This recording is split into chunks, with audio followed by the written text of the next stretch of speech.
The beard, sleek, sexy, sophisticated yet strong and straightforward, and other words that start with S. And like how a beautiful beard takes time to mature and grow into something mysteriously beautiful, so too do Star Trek shows take their time to find their footing as they find their place within this larger franchise, given the entire franchise's unique tone and desire to engage not only with science fiction, but the broader cultural conversation around the world. And also, apparently it's very hard to keep it stuck to your face. And it's no wonder that ever since Jonathan Frakes graced the universe with his elegant whiskers back in Star Trek The Next Generation's Season 3, the season where everything came together for TNG and it finally felt like a science fiction gem that expanded upon the Star Trek name, that growing the beard has become synonymous with a Star Trek show finally getting good, as they say. And like William T. Riker, we all like getting good. I'm gonna stop this. This is the thing that I'm doing. My body's not listening to me at this point. The beard's in control. It's all just the beard now. And for every single Star Trek show since The Next Generation, it seemed like Season 3 has always been the season where each show has grown its own beard.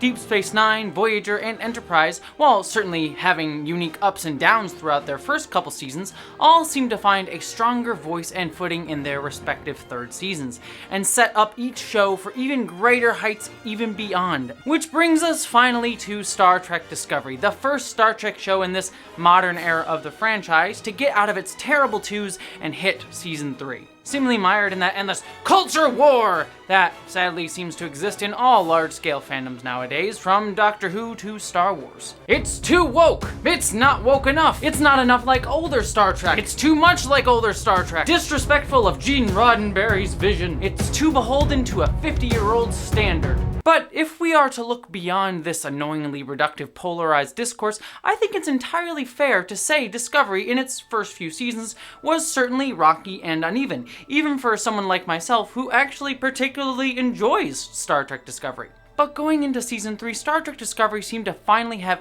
everything going for it to finally grow its beard. Firstly, it's the first season of the show to actually have a stable writing staff, given the changing or firing of the executive producers in both of the show's prior seasons, which honestly kind of mirrors Star Trek The Next Generation's own writing staff journey, but that's beside the point. But given the show's desire to tell a more serialized story within each season, finally having that stability meant it might have a chance to tell a more cohesive tale.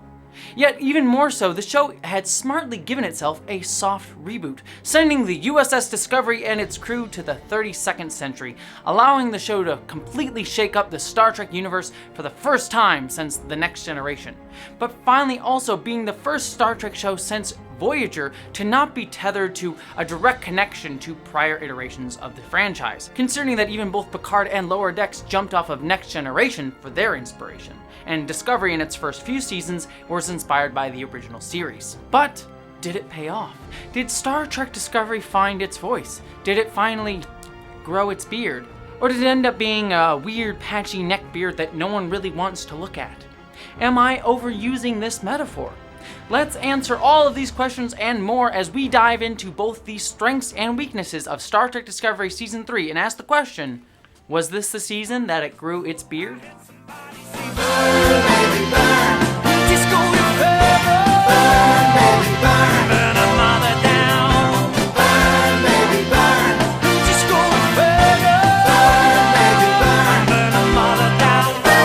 Alright, well let's get rid of that thing for now. Oof, that was hard to hold on my face. Anyways, now, I know the thing that most of you want me to talk about with this season of Star Trek Discovery is the season-long arc, the Burn storyline, as it were. And don't worry, I have many opinions on that and how that storyline played out. But before we get there, let's talk about all the component pieces of the season, because we need to see how everything fits together before we look at the whole picture. And also, this is obviously going to be a much more broad season-based review. So if you want my thoughts on individual episodes or individual moments, I've already done reviews that go into the nitty-gritty of each and every single episode this season. All that being said, let's start off with the positives. As I said earlier, Star Trek Discovery's biggest development this season was its soft reboot by jumping the ship into the 32nd century, a choice that captured many Trekkies' imaginations, especially this one's. This was the furthest that any Trek series had gone before, even further than the little hints and teases that we had seen of the future in shows like Star Trek Voyager with its time ships and Star Trek Enterprise with the temporal Cold War. How had the Federation in the 32nd century, that beacon of hope, fared in this far-flung future? Well, it turns out it hadn't fared well at all. Star Trek Discovery's boldest move was giving us a Federation that had been torn apart by the mysterious burn, a galactic event that destroyed most of the galaxy's stores of dilithium, the element that's used to power starships, along with many of the starships that dilithium powered, both Federation and non-Federation alike, separating every interstellar power in the Trek universe and changing up the entire dynamic of the universe. And this honestly was, for me, this season's best choice, allowing the show to completely shake up the Star Trek universe that we had known for so long. The Federation was not a known quantity anymore, and may not have even existed at all for all we knew at the beginning of the season. You believe in ghosts. What does that mean? A badge on your shirt. Sometimes you see a guy with one of those badges getting himself all worked up about the Federation. The old days. True believers. And the bulk of the early season spent time finding out what had happened to that once proud organization, visiting well-known Star Trek locales and political entities like Earth, Trill, and Vulcan. Ni'Var, and showing us how radically different each place had become. Earth was no longer the seat of Federation power, the Andorians had essentially joined the Orion Syndicate to form the Emerald Chain, and Spock's dream of a united Vulcan and Romulan civilization had finally come true. A development which also incidentally might have interesting ramifications for the future seasons of the Romulan-focused Star Trek Picard. The only major thing that upset me with this shakeup was that it meant that my post-Nemesis Star Trek fanfiction could no longer be considered canon. This deeply hurt. But this new universe was a true big swing and a hit for the show, as I loved finally getting a chance to explore the future of the Star Trek universe again and feeling excited at what we might find there. The franchise wasn't tied to doing prequel stories anymore like previous seasons of Discovery or even Star Trek Enterprise before it, my love of Enterprise notwithstanding. And this ability to explore a new Star Trek galaxy also led to a much more episodic feel for the show than previous seasons, with almost every episode of this third season taking us to a brand new location or planet and feeling much more self-contained than it had previously. Now, certainly there were larger storylines, mainly character-centric stories, as well as the main plot arcs of the mysterious burn and the mini-arcs of finding Starfleet and dealing with the Emerald Chain. But each episode felt like it was able to focus much more on individual stories than previous seasons. And this led to some of the strongest episodes I think I've seen on the show, with my personal favorites being the Vulcan-Romulan-focused Unification 3, the Trill-focused Forget-Me-Not, and the deeply political Die Hard remake, There Is a Tide. It also meant that even the worst episodes of this season didn't drag down the entire story, like previous season's worst episodes did, where each episode's really interconnected nature affected the quality of the episodes both before and after it. It also meant that even if people didn't connect with the season's overall story, they could still find something to love within each episode. However, that being said, even the worst episodes this season, in my opinion those being Die Trying Scavengers and The Sanctuary, were all still fairly decent episodes of the show. And while I should say this season certainly didn't have as many fantastic highs and insane moments of previous seasons, neither did it have the lowest lows of those seasons either, showing that Discovery has found a much more stable and consistent writing style. There were no episodes that felt like last season's The Red Angel, which just felt like a garbled mess trying its best to tie together so many disparate plot threads and wrap up story beats that it just was a slog to watch. However, I will say that my fan fiction that I mentioned before definitely is not at all messy and was truly a fantastic read, so, you're really missing out there, everybody, on my fan fiction. Just saying it was great, and should be canon. Sorry, what were we talking about? Oh yes, this review. I will also say that this season of Discovery managed to better balance its story and action. Now don't get me wrong, I love a good action sequence and think Star Trek, when it does action smartly, can deliver some great visual sequences. But I also like my Star Trek to be a little bit more talky than other science fiction, and it's also why episodes like There Is a Tide and Unification 3, with their much more dialogue-focused scenes and political ideas, were part of my favorite episodes this year. But even in episodes like There Is a Tide, we had some fun Die Hard-esque action sequences, but were balanced out with the more political ideas and scenes, showing that you can still have Star Trek be action-heavy without losing its high-minded ideas, and I thought Discovery balanced those things quite well. However, one quick note on Star Star Trek Discovery's action, and action across modern Star Trek in general, is I do wish that they made a better effort to actually show the stakes of the action that I'm watching. Take, for example, in the finale when Michael Burnham is shoved into the data core. I wasn't entirely sure what the data core was. It had never been set up. I had never been explained exactly what would happen if someone had been pushed in there, so I didn't really understand the stakes involved with her being pushed in there. I was like, oh, is she gonna die? Is she okay? Action, especially action done in a science fiction setting, is always done best when you actually know all the rules at stake, and I wish Star Trek had done a better job of doing that. This isn't to say that their action is badly presented or not visually inventive. That's actually half of the battle. I just wish that they actually took the time to set up this stuff a little bit better in terms of letting me know what the stakes are. But we'll be talking a little bit more about Star Trek's problem with setup and payoff a little bit later in this video. I also love seeing some of the political status quo world building this season as well, especially when it came to the lessened Starfleet and the Federation. It was truly unique for this franchise to see Starfleet not having the strength and backing that it once had, with it now having to be more insular and focused on its own direct needs, rather than trying to be more altruistic. However, it was nice to see that even in the face of such odds, that Starfleet hadn't lost sight of its larger values.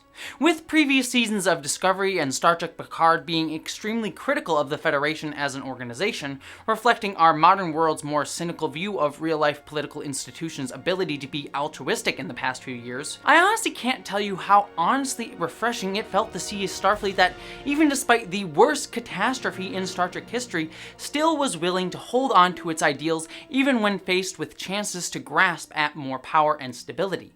Believe me, seeing an organization not use a horrible catastrophe to spread its own power rather than helping its citizens was a much needed idea this year, especially considering that I live in the United States during this COVID-19 pandemic. God, I wish Star Trek was our real world. But this new Starfleet was perfectly encapsulated by the new character of Admiral Vance, played by the amazing Oded Fehr. Excuse me if I'm saying his name wrong. I am terrible at pronouncing names, as everyone in the comments likes to point out, and I do apologize if I got it wrong. But Vance might go down as one of the best and most competent admirals in all of Star Trek history, which, to be fair, isn't exactly a hard fight to win. I think his only competition might be Admiral Forrest from Star Trek Enterprise, because that guy was amazing, and I guess Admiral Ross from Deep Space Nine, and even Ross helped Section 31, so yeah, you kind of almost win by default there. But truly, despite my initial worry that Vance was hiding something, kind of coming off of that idea of previous seasons being much more critical of Starfleet than the Federation, I thought in the end he displayed a perfect admiral, willing to hold our characters and the world accountable when necessary, but was also wonderfully humanized and sympathetic at other moments, able to make the hard but smart decision, but also willing to trust his officers to do the same. Despite not having much time in the spotlight this year, every scene with Vance was a true treat, and I honestly really look forward to having him continue on the show. I thought every piece of writing involving him was perfection. I take it from an old salt who's made a lot of bad calls in his day. A crew member is drowning. If we let her, then your crew will never look at you or the Federation the same way again. And you will never look at yourself the same way either. Yeah, what I loved most about this season was how Discovery wonderfully built upon the franchise's history instead of just using it as a crutch. Seasons 1 and 2 of Discovery felt really reliant on using canon touchpoints like Spock, Pike, Sarek, or the Enterprise to legitimize the show as a Trek series. It felt like, to me, that the writers didn't feel confident enough in their own ideas to say that they were true Star Trek, to which I say I heavily disagree. Their own additions to the Trek mythos, such as Kelpians, I think were just wonderful ideas that added to the universe, and really felt like Trek to me. And while I love Discovery's version of Pike and Spock, it's why I'm so excited for the spin-off show Strange New Worlds that will focus on those characters, it's honestly nice to see this season being willing to shake things up while not being afraid to build upon canon. This season drew from literally every segment of Star Trek. No matter what part of Trek you are a fan of, there was something for you here, from the original series, to the Kelvin universe, to Enterprise, to Voyager, to Deep Space Nine, all the way to Star Trek Picard. And this interweaving of the Trek universe made it feel feel like a tapestry, a living galaxy. Certainly, other critics have criticized, rightfully, modern Trek's tendency to look back, to do a little bit of navel-gazing, as it were. See the wonderful review of Star Trek Lower Decks by my friends over at the Trekspertise channel for a great criticism and their point of view. And while I certainly see their point, there are definitely those fan service moments that didn't do much more than point at something and say, "Hey, it's that cool thing that you loved." I am the guardian of forever. But I thought these were actually nicely balanced, with the show actually using canon to tell new stories, like using Star Trek Enterprise's temporal war to highlight that this galaxy has scars and history even beyond the burn, or how Spock's dream of the unification of the Vulcan and Romulan civilizations had both flourished and yet still had a long way to go and hadn't been perfectly done. It's a hard balance to find for any franchise as big and old as Star Trek, and we see the same issues in other large franchises like Star Wars and Doctor Who nowadays. That constant push and pull between feeding nostalgia and trying to tell new stories. But for me, personally, the Discovery writers were able to actually add their ideas to the Trek tapestry rather than having their ideas tethered to it, defined by it, or pulled into it. And if I wanted a sci-fi show to be completely 100% removed from previous canon, I would watch another show outside of Star Trek, like The Expanse, which I do love. However, that all being said, I would criticize that most of the story beats this season did revolve around previous elements of canon and planets that we had already seen. It would be nice for next season to get even more planets and corners of the galaxy that had yet to be explored, now that we know what the status quo of the galaxy is going forward, with a lessened but slowly rebuilding Federation going forward. We've done the work of seeing where we are in this new era of Star Trek, now show me where we still have yet to go.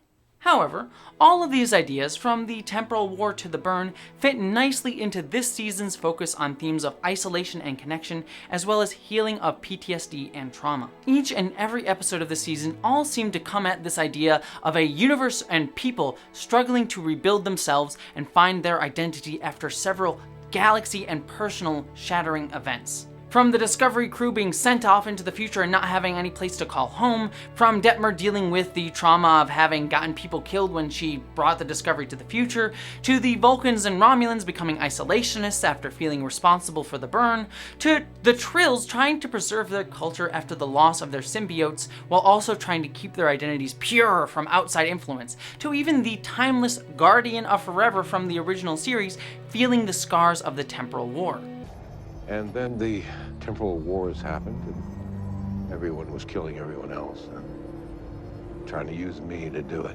For a franchise that has up till now been mostly known for boldly going on to a new place and new planet without a second thought to the ramifications and pain of those left behind, or even the characters involved in the story and on the ship, mostly due to those series' episodic structure, this focus on trauma and actually dealing with pain was a truly fresh ground for the franchise to cover. And while this season was certainly written and filmed before the 2020's horrible pandemic that rocked the world, the story serendipitously mirrored today's world in true Star Trek fashion, as we all felt the need to heal through connecting with others, albeit by forming new ways to make relationships in new forms. It was honestly nice that Discovery seemed to hit on a necessary theme even before we knew we would need it. And this focus on trauma and PTSD was a good focus for Discovery because it highlighted one of this series' strengths all the way back from season 1, its willingness to wear its emotion on its sleeve. One of the major recurring criticisms I've seen of Discovery in some fandom circles is that characters often show too much emotion, crying a lot or hugging a lot or just being willing to have a lot more emotive conversations than previous series of this franchise. It's even been called crying Trek by some. And I'm not saying that that's not a fine criticism. It's totally okay if you don't like Trek having a more emotional standpoint or wearing emotions more on its sleeve. But honestly, for me, that's one of the strongest parts of Discovery. Star Trek has never been completely cold or emotionless. I mean, even going back to the original series, it was all about critiquing Spock being solely emotionless and logical. But given the show's more pseudo-militaristic setting and characters, it's always felt a little bit more emotionally reserved than other science fiction shows and other TV shows on at the time. But honestly, I feel like a utopian future of Star Trek would actually be more open with its emotions than we've seen before. We should see characters, and we should see examples of characters for today who are much more able to show their true feelings and emotions, not necessarily hiding it or burying it down, but being willing to talk about it. And I get and understand that some people take issue with that given Starfleet Starfleet is a form of military. It is. We just have to deal with that. But honestly, Star Trek has always had an awkward tension with its military focus. Certainly, Starfleet serves the purpose of making a great excuse for our characters to be exploring new worlds and new civilizations, and also be at the center of the action of stories. But also that setting sometimes rubs up against Trek's ideals of peace and exploration. So honestly, I'm glad if we expand the permissibility of what a Starfleet officer can be and show. Also, we need to have a civilian-focused Star Trek series. Give us a Star Trek The West Wing show, dang it, Kurtzman! I kid, but seriously, I would really love that. I also think that this emotional focus hits on Star Trek Discovery's other strength, its characters. Almost all of this show's characters were incredibly well written and developed this season, with a couple exceptions here and there that I'll get into. But let's start with the new characters. I've already touched upon Vance, so let's move on to Book, played by the wonderful David Ajala. David Ajala brought wonderful gravitas to the show. You can definitely tell that he has a Shakespearean acting background like Patrick Stewart, because he brings weight to every single scene that he's in. Yet he also managed to bring a lot more charm and roguish energy to his character, making me smile almost every single time. His love of his cat Grudge was also a wonderful, wonderful stand-up moment and recurring joke throughout this entire season. I am so here for a sexy man who loves his cat to death. Quite literally, he will murder for his cat, and I am here for it. But Book also had wonderful chemistry with Michael Burnham, making me feel and believe their romantic and sexual tension more in a single scene than the entire 2 seasons that we saw with Michael and Ash Tyler. Moving on though, Adira and Gray were also adorable and amazing additions to this cast. Both of them just brought such youthful energy to the show, and Blue Del Barrio's acting as Adira felt so honest and vulnerable that it's really amazing to realize that it's their first major acting gig ever. And both Ian Alexander and Blue Del Barrio both managed to radiate joy, pain, and vulnerability in ample measure in every single scene. And I've talked about this more specifically in other videos, but I also cannot reiterate to you how amazing it felt for me as a trans woman to see transgender and non-binary explicit representation on Star Trek. Something that I have so desperately wished to see on my favorite franchise since I was a little kid. I've said this before, but the first scene I saw them in, I cried and wept. To finally see my identity welcomed as part of the infinite diversity of the Star Trek future and feel just as included in the story as everyone else meant so much. And while I do feel that certain aspects of their representation of these characters' non-binary and transgender identities could have been done a little bit better here and there, I also felt like the writers on Discovery did a strong job in an imperfect situation and actually listened to the LGBTQ community, unlike earlier seasons of the show. Again, I really love Stamets and Culber, but I really felt that they failed those characters, especially in the first season, and especially for the character of Culber. But this season though, like I said, I think they did their best with what they could do with this show. For example, it would have been nice for us not to even need a scene where a non-binary character has to come out as non-binary in the future of Star Trek, as I would hope that we would have moved past assuming or assigning someone's gender by the 32nd century. But also, that's not how gender has been portrayed in this 50-year-old franchise through all of its other shows.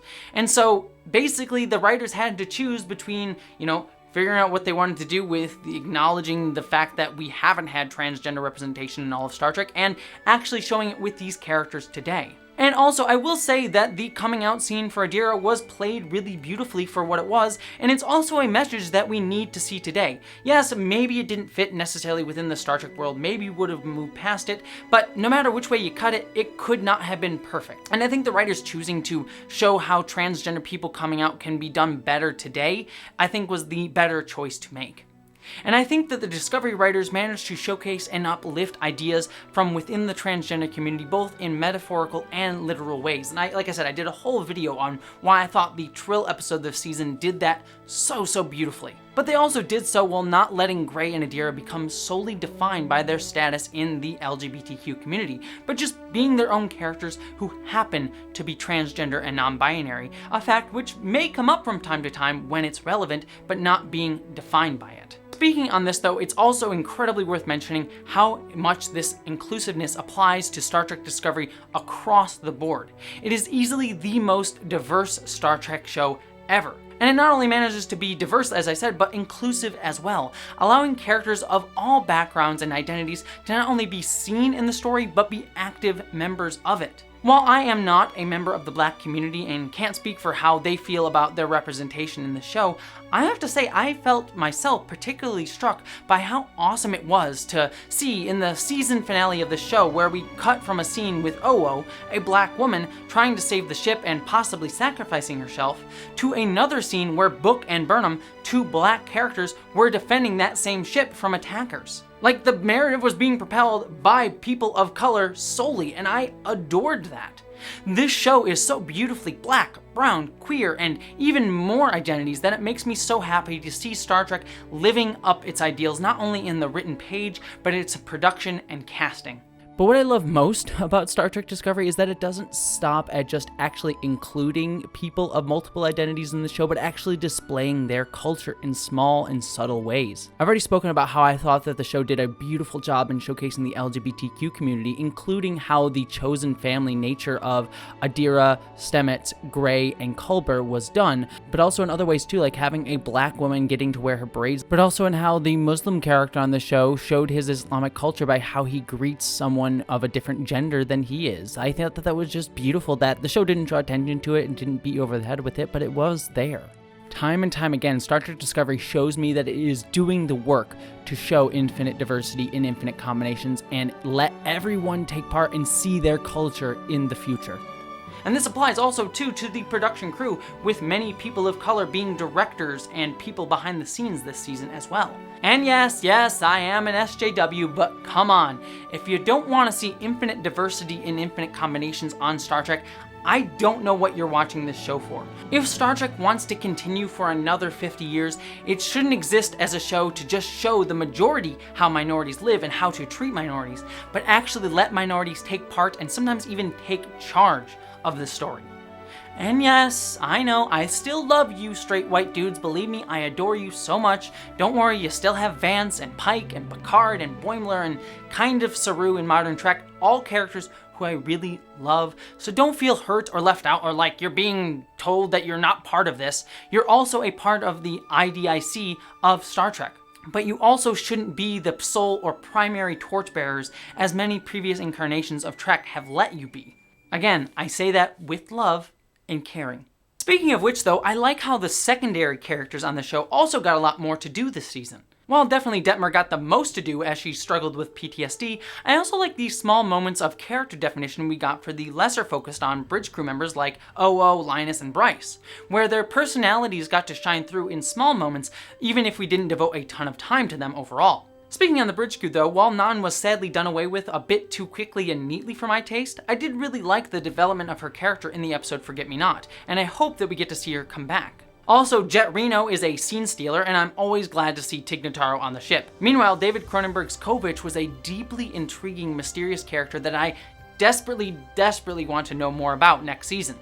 And the various planetary leaders that we saw throughout the season were also all strongly portrayed, with the Vulcan president and her thoughtful conversations with Saru being the standouts. Rin was a truly awesome return for an Andorian character on Star Trek, played by the wonderful Noah Averbach Katz, who is also the husband of Tilly's Mary Wiseman. However, I feel like Rin was sadly done a disservice by being dismissively killed at the end of the season by Osira. It would have been fine if Aurelio, who had been rightfully sickened by Rin's murder, felt more integral to the finale's plot, but he ultimately felt kind of superfluous. That being said though, Aurelio, played by the wonderful Kenneth Mitchell, was a great, complex character in his few scenes that he had, and it was amazing to see the disco writer still find a place for Mitchell after his ALS diagnosis and actually let him represent the disabled community on the show. And while Osira started off as a fairly one-note villain, I found her character to get more complex and interesting with each and every episode she appeared in, becoming one of this franchise's more complex antagonists. So it was honestly sad to see her summarily dispatched at the end of the season. And this is ultimately kind of a recurring trend. The show ultimately has a ton of really interesting characters, so much so that they seem to burn them off, no pun intended, a little bit too quickly for my taste. And finally, Sakal, despite what I have to say about the Burn storyline later on, was, in his own story, also a wonderfully realized childlike character in his own right, wonderfully portrayed by Bill Irwin, who I am shocked to say is 70 years old. He gave off such youthful energy that I would never have guessed that he was that age. Wonderful job by Bill Irwin. Also, one other thing that I will criticize this season is that Oo and Detmer better become a thing. It's way too obvious that they are so into each other, and I ship them so hard, so give it to me, Kurtzman and Michelle Paradise. Please. I need it. I need it in my soul. Excuse me. Sorry. Moving on, though, Doug Jones' Saru was a beautiful captain this season. Every episode, I felt like he did a great job of being a smart yet understanding leader, especially towards the start of the season.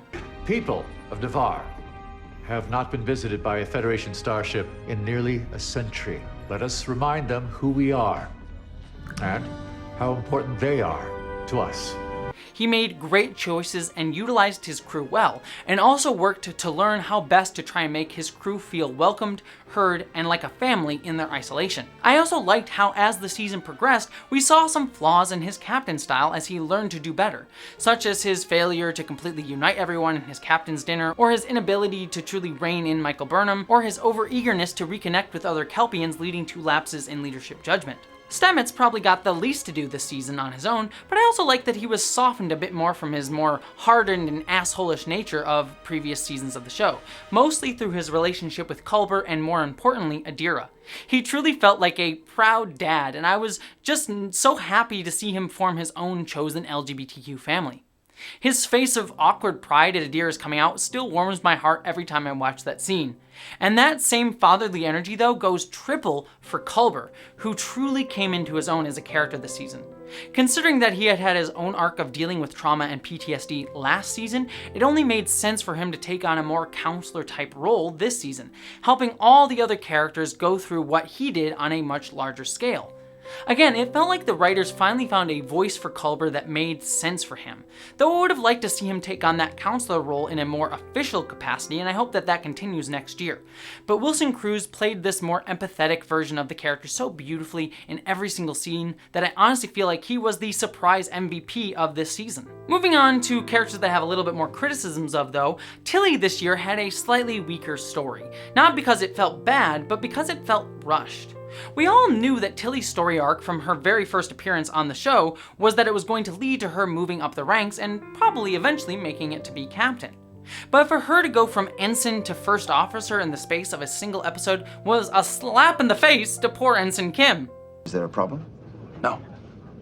No problem. Try to make her feel like part of the team. Right, part of the team. But seriously, I will say that it just felt like the writers wanted to rush that element of her story along because they couldn't have her stay in engineering with Stamets now that Adira was a character who kind of fit into her slot. But by moving her ahead so quickly, it honestly cheapened the character's development and growth. It's something I would have rather see play out over a couple more seasons rather than just, a single episode.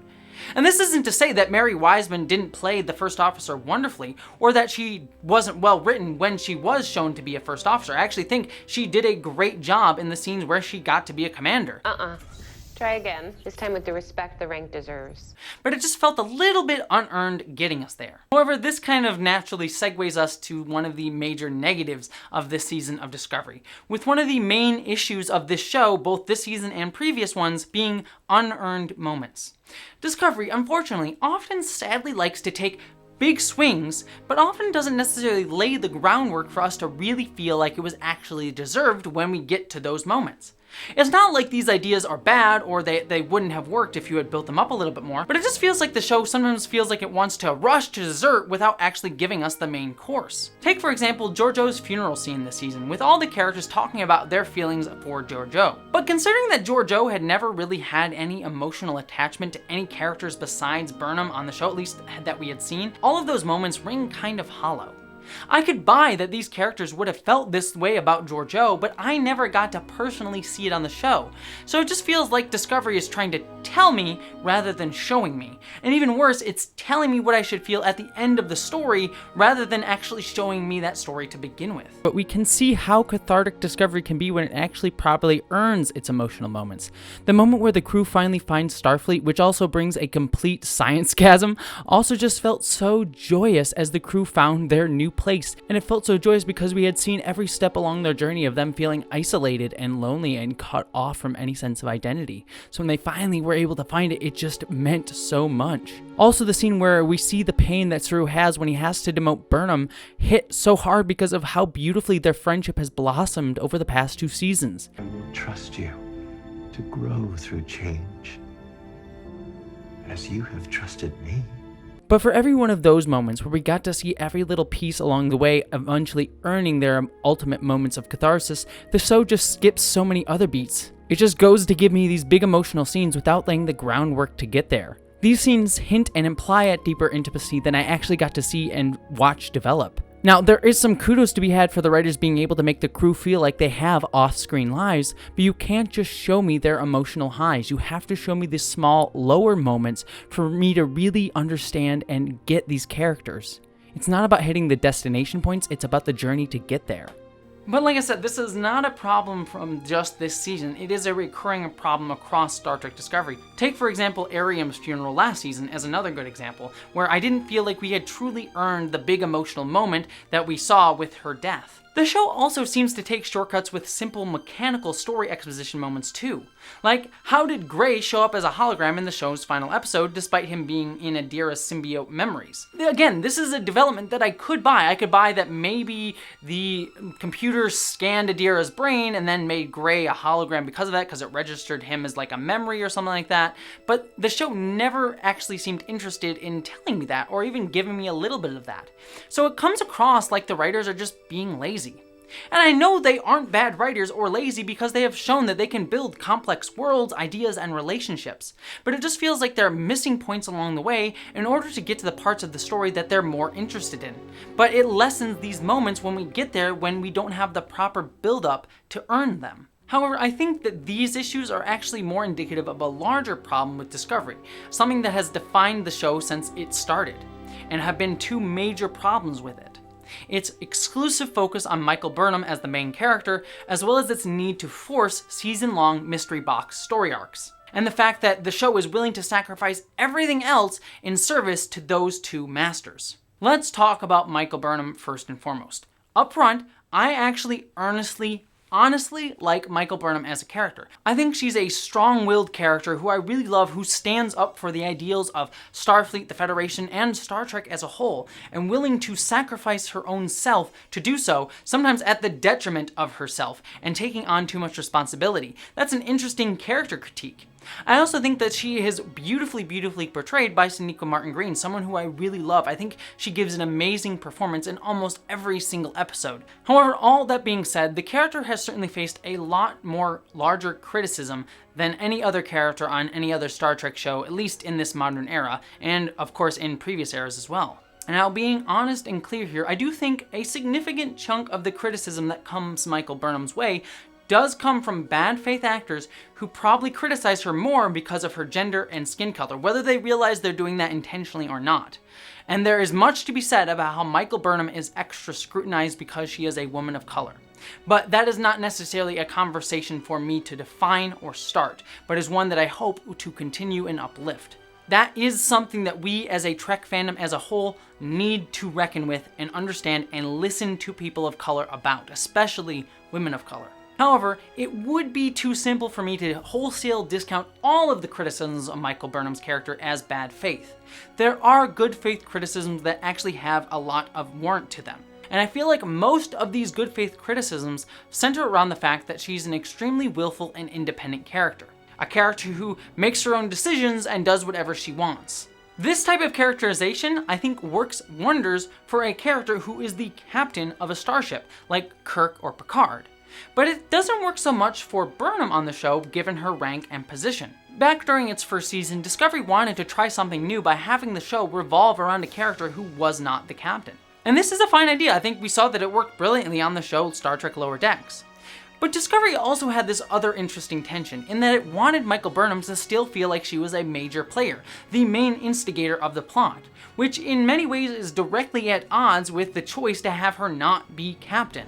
It worked a little bit okay in season 1 of the show because it was all about her earning her redemption and working her way back into Starfleet, but ever since that first season, it's been a lot more grating that the show has focused on her as a main character while not having her be in a position to make sense to have the ability to make those choices. We can jump there, we can find a cure, we can help make a difference for the Keeley, and show the Admiral why we need to stay together.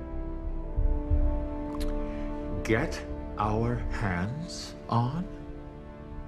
I believe we are in a unique position to help, and we will do so by requesting the roster via proper channels.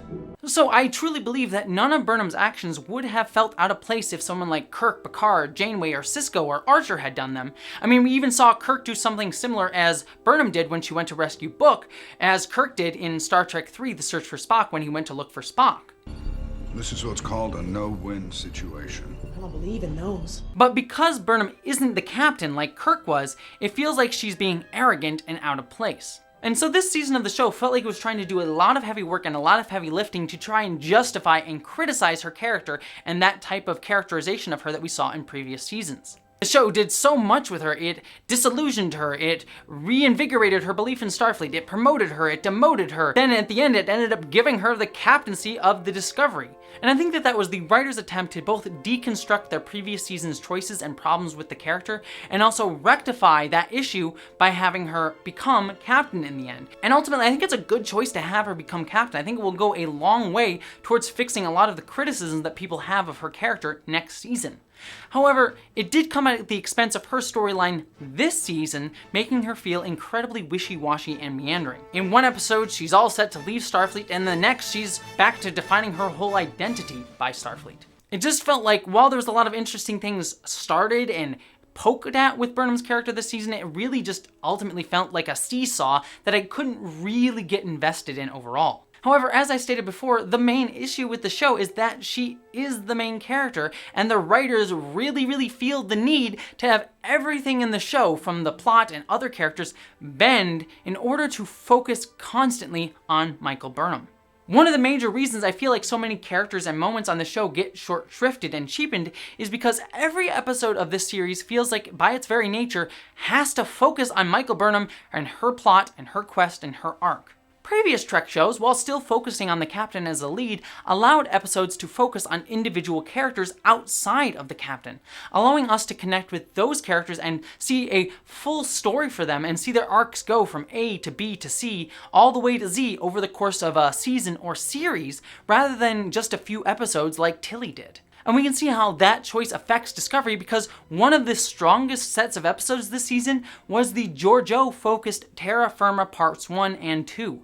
While that two-parter was more of a setup to show a softening of the character of Georgiou before she sets off to have her own Section 31 spin-off Star Trek series, the fact that the show stopped and focused in on a single character exclusively other than Michael Burnham for a little while honestly felt a little bit refreshing and let me empathize with Georgiou more as a character than if she had just continued to be someone on the periphery of Burnham's story rather than at the center of her own for once. And the same feeling of freshness goes for the Burnham Light episode Far From Home earlier in the season, which gave us wonderful moments focusing on Saru, Tilly, and Stamets. But it was still an episode that focused on numerous characters instead of a singular one. Next season, I would really love if we had more episodes that focused exclusively on one character, like Tilly or Saru, outside of Michael Burnham. And I want to be clear, again, this is not me hating on Michael Burnham. I like her a lot, but I just want to have more variety of stories outside of hers.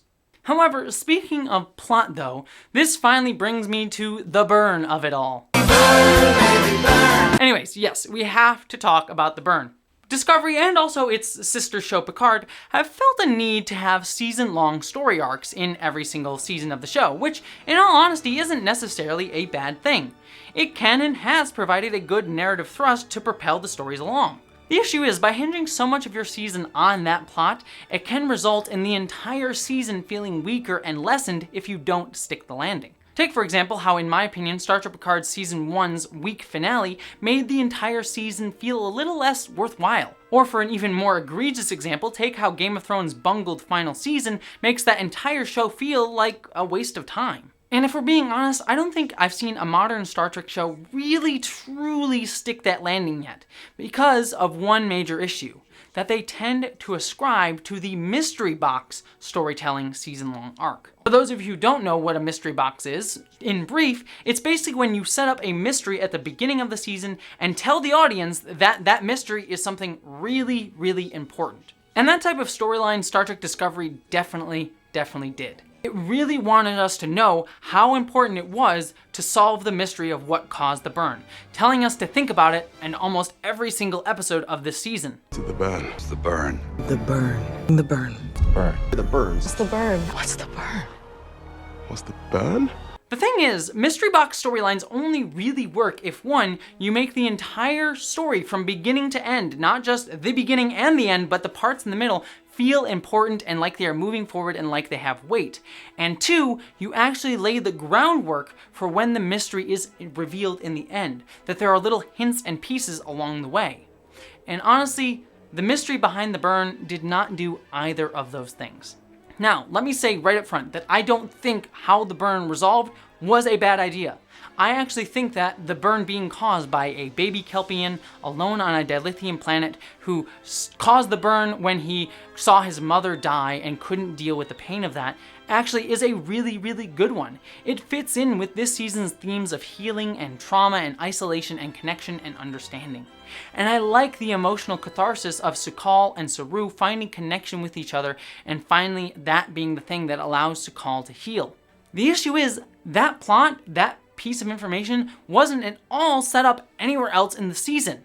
So it just feels unsatisfying when you tell the audience that something is so important. You tell us repeatedly over and over and over again that we want to try to figure it out, that we spend so much time guessing and trying to see where the pieces are and where it's going to all go. We enjoy trying to find the answer, but in the end, it just has nothing to do with anything that we've seen before. It just comes out of nowhere. So in the end, it just feels like you spend this entire time beating us over the head with how important this storyline is without pushing that story truly forward. And it ends up becoming incredibly, incredibly frustrating. And you can see this during the middle of the season, where the only real propelling narrative force was Burnham's need to discover the source of the burn. You could really feel how forced that need, that thrust for her character to solve the burn felt weightless and ultimately just dictated by the plot rather than by an actual character desire. Why did I, and Michael Burnham for that matter, really care about the answer to an 150-year-old mystery? Don't get me wrong, I, like Michael Burnham, was interested in what the answer was going to be, but the show didn't really give me any reason to feel like that mystery needed to be solved right now, other than it's tied to the thematic connections of healing from trauma. Until we solve the mystery of how it happened and why, I believe the Federation will never be, can never be, brought back together again. That's nice enough, but you can't tie your entire narrative momentum on theming alone. Yet because the writers really wanted us to know how important the burn was, all the plot had to focus on solving this mystery that ultimately was just stringing us along until we could get to the conclusion that, while nice in my opinion, comes out of nowhere. And you can see quite literally how this storyline was just stringing us along. What was the point of the mysterious song that was being heard throughout the galaxy? Ultimately, it was just explained as some Federation signal that got transferred into sounding like a song. Which reads to me like the writers just putting in that mysterious song beat in there just in order to help the storyline have more legs, to add a few more beats along the way without actually doing any type of work to tie that song idea into the actual meaning behind the burn.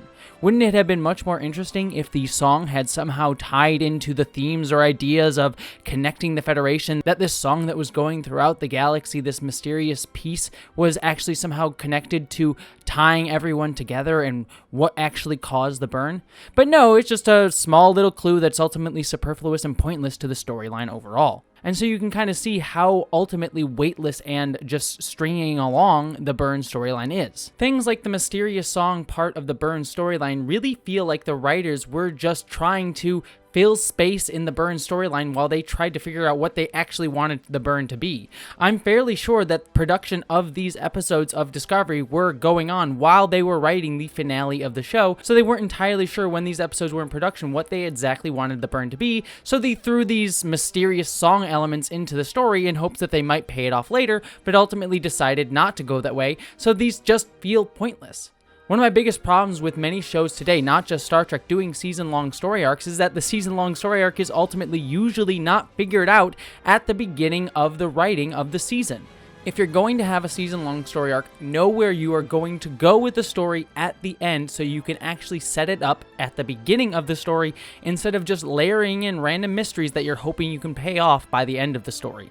This is ultimately the major problem with the mystery box type of storytelling arc, is that you need to know where you are going with it in order to set it up at the beginning, rather than just hoping you'll figure something out that ties it all together at the end, because ultimately that runs the danger of you feeling like you added in elements that go nowhere. Don't get me wrong, I understand that there are real world issues that cause that, because writers are often up against the wire to try and get scripts done while they are trying to write their entire season and production is getting started on the show. So I don't put the full blame on the writers for failing to really pay off every element of their story arc.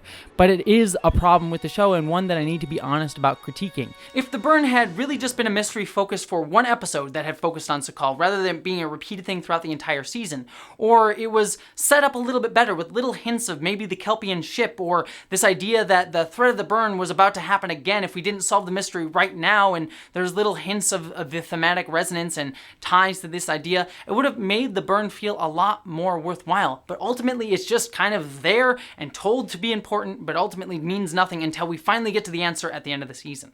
And this, by the way, is made even more frustrating when you see that the show actually had much stronger story arcs and propulsive storylines at its beginning and end this season.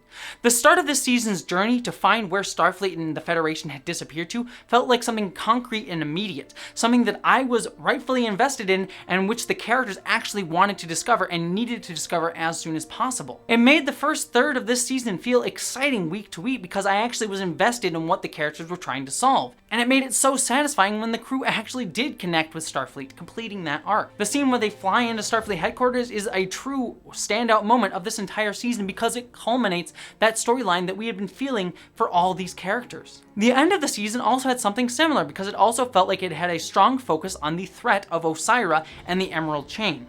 While I initially felt that Osira and the Emerald Chain were kind of a fairly boring and one-note villain, as the show developed her and the Emerald Chain more and more, I actually found them to be one of the show's more complex villains, as I said before, and one that I was sad to see go. And it felt so interesting because Osira was an immediate threat. Not only an immediate threat because she had all the guns and power, but because she was an ideological threat as well. That was just so wonderful and I thought was a really, really great idea. Honestly, both of these storylines felt more immediate and important than The Burn ever did. And honestly, either of these story arcs could have filled the entire season instead of being their smaller mini arcs that they were. Imagine if Osira had been built up all season long and had actually been shown to be a true evil, conniving, but actually thoughtful threat the entire season. Or if we had uncovered different segments of Starfleet or little pieces of Starfleet that needed to be rejoined together and may not have all agreed with each other. These would have felt like much more concrete, immediate, and interesting ideas. All that being said, The Burn isn't bad. It's not a bad idea. I just wish it had been made less important and just sort of been in the background simmering and then become important, or had been dealt with much quicker like these other storylines were. I wish its conclusion had been better set up rather than just having it been wasted time telling us how important it was going to be, or at least made it more immediately concerning. And I'll be entirely honest, I don't want Star Trek to do away with season-long story arcs, but I don't think that the season-long story arc needs to be propelled by a mystery. You can have the story actually be something that pushes them along without it being centered around figuring out some big mystery that everyone's trying to discover by the end of the season. Because ultimately, if that mystery does not pay off and is not satisfying, it makes the entire season feel a little less worthwhile. All that being said though, the fact that this season felt much more episodic means that even though the ending didn't feel as satisfying, it doesn't make the entire season feel lesser as a result, as something like Game of Thrones or Star Trek Picard did. I can still watch Unification 3, for example, and still get a great story about the Vulcan and Romulan unification or Michael Burnham's character development, despite the now somewhat pointless scenes of The Burn propelling all that stuff. But it does mean that The Burn just kinda took up space in episodes that I wish had gone to having maybe a few more scenes developing characters other than Burnham, or towards building up things like the Emerald Chain. And honestly, I hope that if next season Discovery wants to continue doing season-long arcs, that it either makes its mystery box feel more interwoven throughout the season, instead of just dumping it at the end, or actually just doing away with the mystery box plot and just giving us a storyline that feels propulsive in its own right instead of being propelled by a mystery.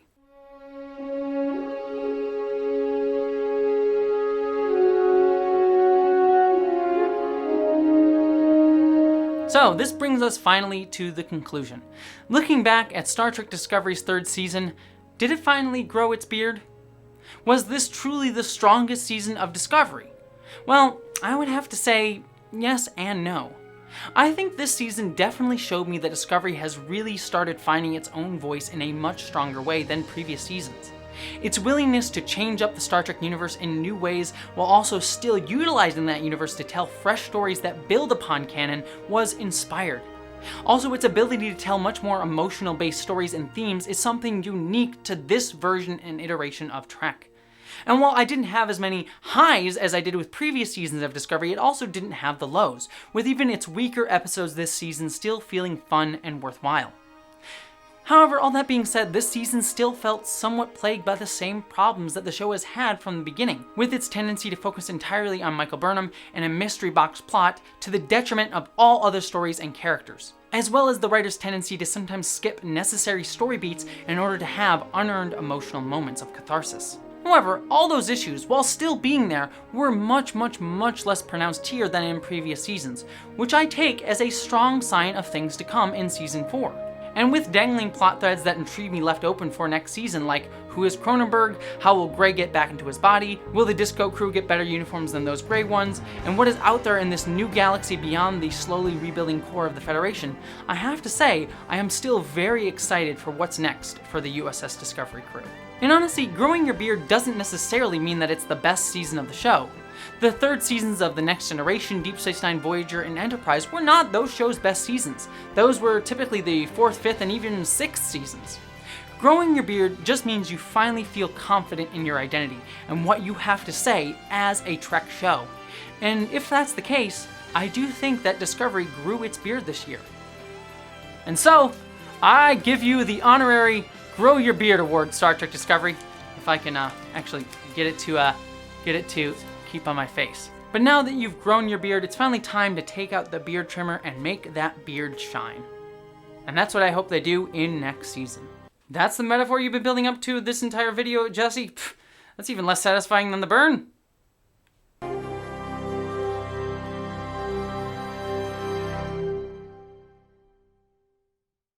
Alright, I could not get this beard to stay on my face, so there we go. Hopefully it stays. Nope, I'm doing away with that. Anyways, thank you so much for watching my review of Star Trek Discovery Season 3. As I said, I really liked this season. I thought it was very solid despite some problems that I had with it overall. But I'd love to hear what all of you think about the season. Please let me know down in the comments below. I would love to keep this conversation going all the way until whatever Star Trek show premieres next, whether it be Lower Decks, Strange New Worlds, Prodigy, or the next season of Discovery.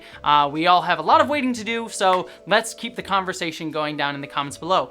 Speaking of keeping the conversation going though, I have a lot of exciting things coming up on this channel, even outside of Star Trek. Next Friday, so 1 week from when this video goes up, I'm going to be giving my big update for this channel, all the things that I'm planning to do in this year and beyond. So please hit the subscribe button so you don't miss that and you get to be a part of building this amazing community that I've been so honored to help be a part of. And thank you to all of you for joining me for this review, whether this be your first video on my channel or more. This channel, we talk about Star Trek and how pop culture and science fiction helps us be better humans and how to connect it to our daily lives and learn to be better people. That's all right here on this channel and coming up. But if you want to help make this channel even better and help my dream of doing this one day full time, if I can say words properly, I do have a Patreon page where you can get yourself benefits like access to videos early or access to my exclusive Star Trek Enterprise rewatch podcast, or your name in videos and things like that. But beyond all of that, thank you all so much for joining me on this journey, and I hope that you, as always, live long and prosper. Thank you so much to all of my patrons who are helping me achieve my dream of doing this full time, and especially a thank you to Catherine Lambeth, Miranda Janelle, Ashley Allen Bokikio, Eli Bergmoss, Ashlyn Solstice, Michael D., Greg Gillum, Stephen Kleinard, Chamomile T., Ulysses the Pagan, Randy Thompson, Boyd and Mary Beth Earl, Wellington Marcus, Stephen Schuhart, Wayne Twitchell, Roar, Ish the Mad, Dominic Noble, Buttoneer, John Steele, Michael Beam, Jedi Indiana Jones, William Stewart, Gavin Robinson, Nathan Olson, BBD, Amanda Ronye Adanya, The Suspense, Jason Knott, Hannah F., Andrew Jorgensen, Maeve, Jasmine, Skylar Gray, Sean Piper, Andrew K., Bree Beecher, Subraxis, Jane Packard and Chloe Dollar, Nathan Steele, Tiffany Danger, Mari Neckar, Wendizzle Bizzle, Bush, W. Randy Eady, Mark the Edge, Piston Twisted Garage, Geek Filter, Gretchen Badger, Polly Mina, Jean Mithun, Sarah Bystam, Lysa, Din, Jacob Tovar, Celestial Dawn, Lily, Andrew Lamoureux, Raina C., Zone 1 Librarian, Michael Hardy, Corey Honkanen, and Vale Dunn. Thank you. You are all beautiful, beautiful people.